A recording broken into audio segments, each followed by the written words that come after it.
ആദ്യം ഭയമുണ്ടായിരുന്നു എങ്ങനെ പ്രേക്ഷകരായിരുന്നു. ഞാൻ സിനിമ കണ്ടിട്ടില്ല എന്ന് പറഞ്ഞാൽ ഞാൻ 7 മണിക്കാണ് ഷോ ചെയ്തത്. ഈ ഒരു സബ്ജക്റ്റ് കൊണ്ട് വരുമ്പോൾ എങ്ങനെ പ്രേക്ഷകർ ഭയപ്പാടുണ്ടായിരുന്നു? സിനിമയുടെ ഒരു പോയിന്റിൽ പോലും നമുക്ക് അങ്ങനെ ഒരു ഭയം തോന്നിയിട്ടില്ല. കാരണം എന്താണെന്ന് വെച്ച് കഴിഞ്ഞാൽ നമ്മൾ ചൂസ് ചെയ്തിട്ടുള്ള സബ്ജക്റ്റിൽ അത്രയും കോൺഫിഡൻസ് ഉണ്ടായിരുന്നു. നമ്മുടെ കൂടുതൽ വർക്ക് ചെയ്യുന്ന ടെക്നീഷ്യൻസ്, ആർട്ടിസ്റ്റുകൾ എല്ലാവരും അത്ര കോൺഫിഡൻസ് ഉണ്ടായിരുന്നു. പിന്നെ എന്ന് വെച്ച് കഴിഞ്ഞാൽ ഇതൊരു നമ്മളൊരു സ്പോർട്സ് കോമഡി സിനിമയാണെങ്കിൽ പോലും, ഒരു സ്പോർട്സ് ജോണർ ഉണ്ടെങ്കിൽ പോലും നമ്മൾ മാക്സിമം ഒരു ഇതുവരെ കണ്ടിട്ടുള്ള ഒരു സ്പോർട്സ് സിനിമകളിൽ നിന്നെല്ലാം കുറച്ചെങ്കിലും മാറി നിൽക്കാൻ വേണ്ടി ട്രൈ ചെയ്തിട്ടുണ്ട്. സോ അത്തരമുള്ള ഒരു ട്രൈയും കൂടെ നമ്മൾ ചെയ്യുന്നുള്ളതുകൊണ്ട് ഉറപ്പായിട്ടും ത്രൂ ഔട്ട് ദ ഫിലിമിന്റെ പ്രോസസ്സിൽ നമ്മൾ വളരെ കോൺഫിഡന്റ് ആണ്. ഇവരെ മെരുക്കിയെടുക്കാൻ സമയം എടുക്കുന്ന പറയണം. അതെ, വേറെ ഇവരുടെ കണ്ടപ്പോഴാണ് ഇവരൊന്ന് മെരുക്കിയെടുക്കാൻ കുറെ കഷ്ടപ്പാട് മെരുക്കിയെടുക്കുക എന്നുള്ളതല്ല, അവരെ ഈ പറയുന്ന തരത്തില് ഒരു സ്പോർട്സ് സിനിമ ആയതുകൊണ്ട് തന്നെ അത് ഡിമാൻഡ് ചെയ്യുന്ന അവരുടെ ഫിസിക്കലിലേക്കും അവരുടെ ബോഡി ലാംഗ്വേജിലേക്കും അവരെ എത്തിക്കുക എന്ന് പറയുന്നത് ഉറപ്പായിട്ടും വേറൊരു മീഡിയത്തിൽ വർക്ക് ചെയ്തുകൊണ്ടിരിക്കുന്ന ആളുകളായതുകൊണ്ട് തന്നെ അവർക്ക് അതിലേക്ക് എത്താൻ കുറച്ച് സമയമെടുക്കും. ആ സമയം മാത്രമാണ് ഞങ്ങൾ എടുത്തിട്ടുള്ളൂ. എല്ലാവരും ഒരുവിധം പോപ്പപ്പ് ചെയ്ത് വളരെ പെട്ടെന്ന് തന്നെ അത് എത്തി. ഏകദേശം ഒരു 6 മാസം നമുക്ക് അതിനുവേണ്ടി സ്പെൻഡ് ചെയ്തു. സിനിമയാണെങ്കിൽ തന്നെയും അത് ഒരു ഐഡിയയിൽ വിശ്വസിച്ച് ഇറങ്ങുന്ന ഒരു കൂട്ടമാണല്ലോ. പ്രീ വർക്ക് എന്ന് പറയാൻ നേരത്ത് ബേസിക്കലി 6 months സ്റ്റാർസ് തന്നെ ഇതിനകത്ത് ടൈം സ്പെൻഡ് ചെയ്യുക എന്ന് പറയുന്നത് ഇപ്പോൾ കലയിൽ സക്സസ്ഫുൾ ആയിട്ടുള്ള ഒരു ഡയറക്ടറാണ് എന്ന അർത്ഥത്തിൽ തന്നെ നോക്കിക്കഴിഞ്ഞാൽ തന്നെ ഇപ്പൊ നെറ്റിനെ പോലെ ഇപ്പം പീക്ക് നിൽക്കുന്ന ഒരാള് അയാളുടെ 6 മാസം ഇൻവെസ്റ്റ് ചെയ്യുവാണ്. അപ്പം ബേസിക്കലി അത് എങ്ങനെയായിരുന്നു നോക്കി കണ്ടൊരു ഡയറക്ടർ? ഉത്തരവാദിത്വം എന്നുള്ള നിലയിൽ അത് ഒരു ആർട്ടിസ്റ്റ് നമ്മളെ അങ്ങനെ വിശ്വസിക്കുമ്പോൾ ഒരു 6 മാസം സ്പെൻഡ് ചെയ്യാൻ വേണ്ടിയാണ് റെഡി ആകുമ്പോൾ ഒരു ആർട്ടിസ്റ്റുകൾ മാത്രമല്ല, ഒരു കൂട്ടം ആളുകളുണ്ട് അങ്ങനെ നമുക്ക് വേണ്ടി ടൈം സ്പെൻഡ് ചെയ്തിട്ടില്ല. അപ്പോൾ അത്രയും പേര് നമ്മൾ വിശ്വസിക്കുമ്പോൾ ഉറപ്പായിട്ടും നമ്മൾ റെസ്പോൺസിബിലിറ്റി കൂടും.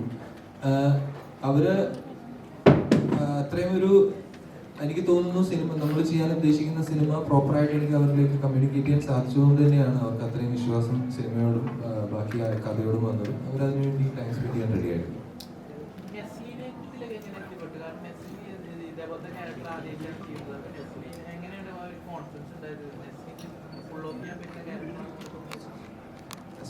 ഇതുവരെ ഇത്തരം കഥാപാത്രങ്ങൾ ചെയ്തിട്ടില്ല എന്നുള്ളത് തന്നെയായിരുന്നു അതിന്റെ ഏറ്റവും പ്ലസ് പോയിന്റ് ആയിട്ട് എനിക്ക് തോന്നിയിട്ടുള്ള കാര്യം. പിന്നെ എനിക്ക് തോന്നുന്നു ഇതിനു മുമ്പ് ഒരു ഇന്റർവ്യൂവിൽ പറഞ്ഞിട്ടുള്ള പോലെ എന്റെ ഫസ്റ്റ് ചോയ്സ് തന്നെയായിരുന്നു നസ്ലൻ. നമ്മൾ വേറെ ഒരു ആർട്ടിസ്റ്റുകളിലേക്കും അങ്ങനെ ജോജു എന്ന് പറയുന്ന ഒരു ക്യാരക്ടറിന് വേണ്ടി പിച്ച് ചെയ്തിട്ടില്ല.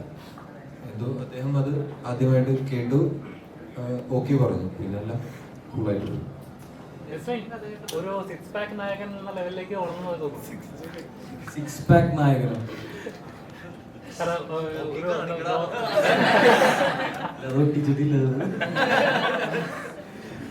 കാരണം അത് നമുക്ക് സ്ക്രീനിൽ കാണുമ്പോൾ ആ ഒരു എഫേർട്ട് നമുക്ക് അറിയാൻ പറ്റുന്നുണ്ട്. ഇപ്പൊ നമ്മൾ നെസ്റ്റിൽ നമ്മൾ നേരത്തെ കണ്ടത് ഒരു നോർമൽ ക്രിഞ്ച് നായകൻ അല്ലെങ്കിൽ ഒരു റൊമാൻസ് മാത്രം ഹാൻഡിൽ ചെയ്തോണ്ടിരുന്ന നായകനായിരുന്നു. അതിൽ നിന്നൊക്കെ മാറി ഒരു ആക്ഷൻ ലെവലിലേക്ക് വളർന്നതായിട്ട് സ്ക്രീനിൽ കണ്ടതൊന്ന് ഫീൽ ചെയ്തായിരുന്നു. അത്ര എഫേർട്ട് ഫീൽ ചെയ്തു. ഈ ബോഡി ട്രാൻസ്ഫോർമേഷൻ പറഞ്ഞല്ലോ, ഞാൻ മാത്രമല്ല ജേണിയിലും എല്ലാവരും തന്നെ ആ കട്ടയ്ക്ക് കൂടുന്നത് കൊണ്ടാണ് ആ സ്ക്രീനിൽ അതിന്റെ രസം കാണാൻ സാധിക്കുന്നത്. അപ്പോൾ ഇത്രയും അടിപൊളി ക്രൂവിന്റെ ഒപ്പം വർക്ക് ചെയ്യാൻ സാധിച്ചതാണ് തോന്നുന്നത്.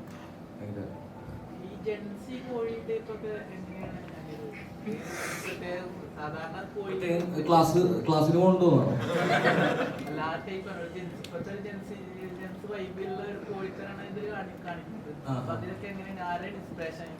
തീർച്ചയായിട്ടും.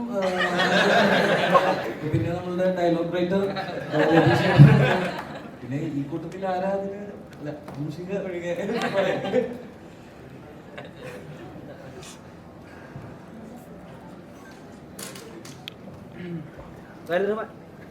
ഈ ബോക്സിംഗ് പടങ്ങൾക്ക് ഒരു ആർക്കുണ്ടല്ലോ, ഒരു ഇൻസ്പിറേഷൻ ആർക്കുണ്ടല്ലോ അവസാനം. ഇപ്പോൾ സാർപ്പട്ട പരമ്പരയിലും ക്രീഡായാലും എല്ലാത്തിനും നമുക്കൊരു ആവേശം കിട്ടുന്ന ഒരു ക്ലൈമാക്സ് അങ്ങനെ ഉണ്ടാവുമല്ലോ. അത് അങ്ങനത്തെ ഒരു ആർക്ക് അല്ലാതെ മാറ്റിപ്പിടിക്കാം. അതായത് ഒരു ടീനേജ് പിള്ളേർ സ്പോർട്സ് ചൂസ് ചെയ്യുന്നു ഒരു കാര്യത്തിന്, ആ ഒരു ഐഡിയ എവിടുന്നാണ് വന്നത്? അങ്ങനെ ഫസ്റ്റ് ഓഫ് ഓൾ നമ്മൾ ഇതൊരു ബോക്സിംഗ് സിനിമ ചെയ്യാം എന്ന് പ്ലാൻ ചെയ്തിട്ട് നമ്മൾ ഇത് ചെയ്തതല്ല. എനിക്ക് ഇങ്ങനെ ഒരു ഐഡിയ, അത് എൻ്റെയും എൻ്റെ സുഹൃത്തുക്കളുടെയും ചെറുപ്പത്തിലുണ്ടായിട്ടുള്ള കുറച്ച് ഇൻസിഡൻസിൽ നിന്ന് നമ്മൾ ഇൻസ്പയർ ചെയ്തിട്ടുള്ള ഒരു ഐഡിയ ആണ്. ആ ഐഡിയ ഇൻസ്പയർ ആയപ്പോഴാണ് എന്നാൽ പിന്നെ അത് ബോക്സിംഗ് സിനിമയാക്കാം, അത് ബോക്സിംഗ് തന്നെയായിരുന്നു. അതുകൊണ്ട് തന്നെ അത് ബോക്സിംഗ് സിനിമയായിട്ട് തന്നെ പ്ലാൻ ചെയ്തത്. ഒരിക്കലും നമ്മളതൊരു ഈ നേരത്തെ സംസാരിച്ചിട്ടുള്ള പറഞ്ഞ പോലെ ഒരു ഇതിന് മുമ്പുണ്ടായിട്ടുള്ള സിനിമകളുടെ ഒരു ഫോർമാറ്റിലും അത് എഴുതാനോ അല്ലെങ്കിൽ അതിനെ കൺസീവ് ചെയ്യാനോ ആലോചിച്ചിട്ടില്ല. എന്തായിരുന്നു അന്ന് ഞങ്ങൾ എക്സ്പീരിയൻസ് ചെയ്തിട്ടുണ്ടായിരുന്ന ഒരു എക്സ്പീരിയൻസ് അതിൻ്റെ മാക്സിമം ഹോണസ്റ്റ് ആയിട്ട് അതേപോലെ തന്നെ ചെയ്യാനാണ് പ്ലാൻ ചെയ്തത്. അതുകൊണ്ടായിരിക്കാം അത്തരം സിറ്റുവേഷൻസ് നിങ്ങൾ പറഞ്ഞ പോലെ അതുണ്ടാവും.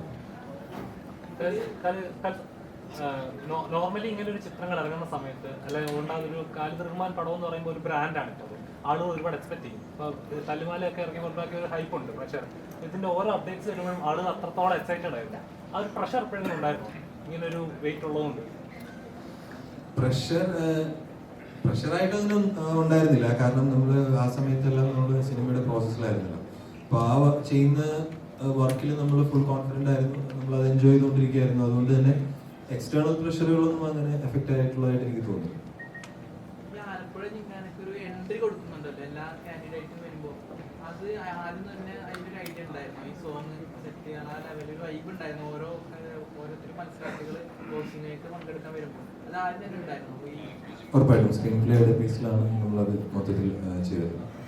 സിനിമാറ്റോഗ്രാഫി എന്ന് പറയുന്നത് ഭയങ്കര സ്പേസ് ഉണ്ടല്ലോ. ഇപ്പം റിക്കിന്റെ ഉള്ളിൽ നടക്കുന്ന ആണെങ്കിൽ ഷോർട്സ് ഒക്കെ ഭയങ്കര പ്ലാൻഡ് ആയിട്ട് അത് ഒരു പ്രീ റിഹേഴ്സലൊക്കെ ചെയ്ത് 1-2 തവണ ചെയ്ത് നോക്കിയിട്ട് ഷോർട്സ് ഫിക്സ് ചെയ്യുന്ന തരത്തിലേക്ക് അത്രയും എഫേർട്ട് എടുത്ത് ഓരോ ഷോർട്സും ചെയ്യുന്നത്. അതെങ്ങനെയായിരുന്നു അതിന്റെ ഒരു ഡിസൈനും കാര്യങ്ങളൊക്കെ? റിങ്ങിന്റെ അകത്തുള്ള ഷൂട്ടിൽ എന്ന് വെച്ച് കഴിഞ്ഞാൽ അത് basically action choreographer mister Jophil അദ്ദേഹം ഇവിടെ ഉണ്ട്. സർ ബോക്സിംഗ് ഡിസൈൻ എല്ലാം ചെയ്തിട്ടുണ്ട്. ഇവരെല്ലാവരും ട്രെയിൻ ചെയ്തിട്ടുള്ള ജോഫിൽ തന്നെയാണ്.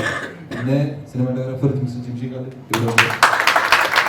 ഇവർ രണ്ടുപേർക്കുമാണ് അതിന്റെ കംപ്ലീറ്റ് ക്രെഡിറ്റ്സ് പോകുന്നത്. പിന്നെ അത്രയും നമ്മൾ പ്ലാൻ ചെയ്തിട്ടുള്ള ഡിസൈൻ ചെയ്തിട്ടുള്ള കൊറിയോഗ്രാഫി കൃത്യമായിട്ട് അത് ഫോളോ ചെയ്ത് പ്രാക്ടീസ് ചെയ്ത് എക്സിക്യൂട്ട് ചെയ്ത് നമ്മളുടെ ആർട്ടിസ്റ്റുകൾ എന്ന് പറയുമ്പോൾ ഇവിടെ ഇരിക്കുന്ന നമ്മളുടെ മെയിൻ ആയിട്ടുള്ള ആർട്ടിസ്റ്റുകൾ മാത്രമല്ല, ഇവർക്ക് ഓപ്പോസിറ്റ് ഫൈറ്റ് ചെയ്തിട്ടുള്ള നമ്മളുടെ സുഹൃത്തുക്കളും നമ്മൾ കാസ്റ്റ് ചെയ്തിട്ടുള്ളതായിട്ടുള്ള ഒരുപാട് ആർട്ടിസ്റ്റുകളുണ്ട്.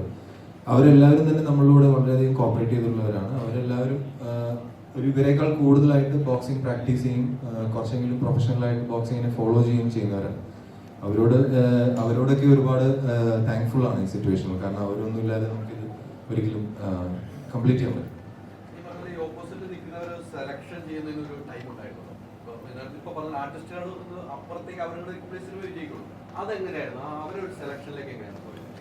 അവരെ സെലക്ട് ചെയ്യാൻ പറ്റിയത് എല്ലാം ഞാൻ പറഞ്ഞല്ലോ, നമ്മളുടെ ബോക്സിംഗ് സഹജമായിട്ടുള്ള എല്ലാ നമ്മളുടെ റിസോഴ്സുകൾ ഡെവലപ്പ് ചെയ്യുകയും എക്സ്പാൻഡ് ചെയ്യുകയും നമുക്ക് എല്ലാം കളക്റ്റീവായിട്ട് ചെയ്തതെല്ലാം ജോഫിലാണ്.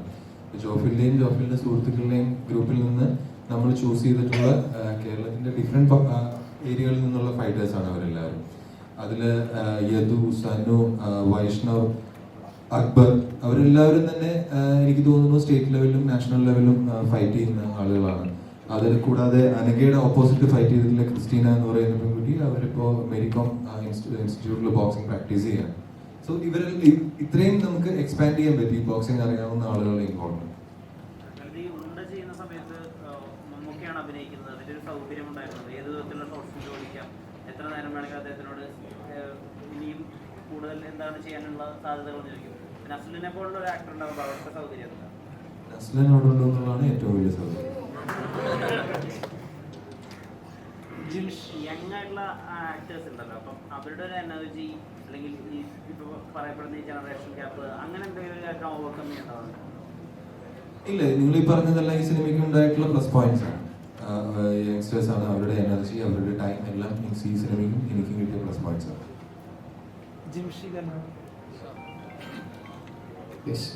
ഒരു